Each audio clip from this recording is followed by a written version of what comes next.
Recientemente se ha descubierto que los escritos de Joseph Waggoner y Alonzo Trevor Jones son como una mina de oro abandonada, una mina de verdades y buenas noticias. Casi en cada página de la Biblia vieron una buena noticia. De todo esto resulta algo conmovedor que hace vibrar el corazón para siempre. Es fácil ser salvo y difícil estar perdido si comprendemos hasta qué punto la buena noticia es buena. Es con inmenso placer que presentamos estos deliciosos bocados cotidianos de buenas noticias. Pueda producir a todos vosotros tanto placer oírlas como a nosotros reunirlas y llevarlas a vuestros oídos. ¿Cómo no desanimarse a pesar de la carne?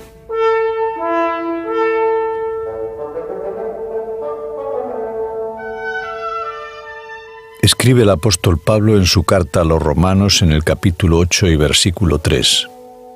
Porque lo que era imposible para la ley, por cuanto era débil por la carne, Dios, enviando a su Hijo en semejanza de carne de pecado, y a causa del pecado, condenó el pecado en la carne. El Señor Jesús ha tomado la misma carne y la misma sangre, la misma naturaleza humana que la nuestra. Una carne exactamente semejante a nuestra carne de pecado. Y a causa del pecado, y por el poder del Espíritu de Dios, actuando a través del pensamiento divino que estaba en él, Dios ha condenado el pecado en la carne, tal como hemos leído en la carta del apóstol Pablo a los Romanos en el capítulo 8 y el versículo 3. Es ahí que está nuestra liberación. Es ahí que está nuestra victoria. Tal como dice el apóstol Pablo en su carta a los Filipenses en el capítulo 2 y versículo 5. Haya pues en vosotros este pensamiento que hubo también en Cristo Jesús.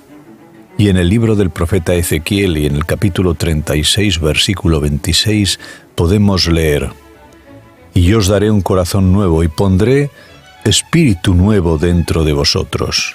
No os desaniméis a causa del carácter pecador de vuestra carne. Solamente a la luz del Espíritu de Dios y por el discernimiento propio del pensamiento de Jesús es como podemos ver tanto pecado en nuestra carne. Y tanto más pecado vemos en nuestra carne, tanto más tenemos el Espíritu de Dios. Es una prueba infalible. Por tanto, cuando vemos el pecado abundar en nosotros, demos gracias a Dios por tener tanto del Espíritu de Dios que nos permite constatar tanto pecado.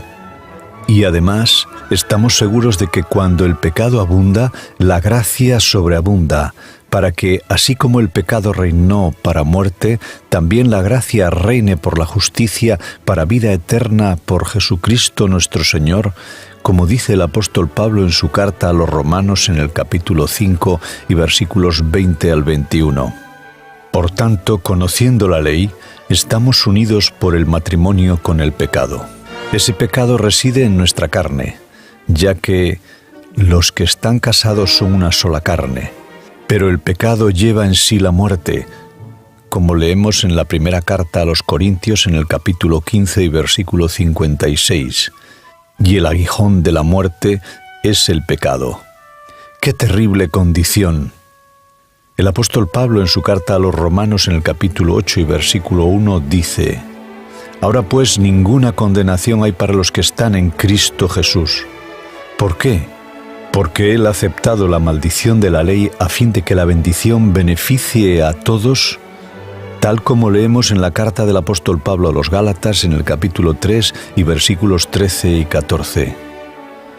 Mientras estemos en Él, nada puede venir a nosotros sin pasar primero por Él. Y en Él todas las maldiciones se transforman en bendiciones, y el pecado es sustituido por la justicia.